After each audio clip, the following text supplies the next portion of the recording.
Today on The Brief, Amazon founder Jeff Bezos rocked the tech world this week when he announced he would be stepping down as CEO of the world's largest retailer later this year.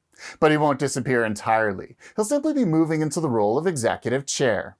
If any of this feels familiar, it is. Bill Gates and Steve Jobs both became chairs of Microsoft and Apple respectively when they vacated the CEO slot. At this level, a gradual transition is considered best practice for organizations focused on maintaining continuity. Andy Jassy will replace Bezos as chief executive. He's been with Amazon since 1997, 3 years after it was founded, and the choice speaks volumes about where Amazon is headed. Jassy's currently CEO of Amazon Web Services. Its $13.5 billion in operating income on $45 billion in revenues last year is larger than Salesforce.com and SAP combined. In fact, AWS now drives over half of Amazon's operating profit, even if it only takes in less than $1 for every 8 of Amazon's overall revenue.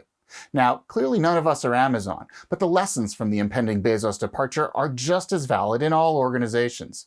And if you aren't prioritizing succession planning, you're putting the very future of your organization at risk. Our data suggests over half of all organizations haven't yet tackled succession planning. What's worse is that 3 out of 5 have no idea what skills they'll need for the future, and almost 3/4 have no formal process for facilitating knowledge transfer. So, to help you figure it out, we've written a blueprint called Build an IT Succession Plan that you can use to assess which key roles are at greatest risk and build formal transition plans to minimize that risk. Because sooner or later, everyone, even Jeff Bezos, moves on, and you can't afford to not be ready. That's food for thought.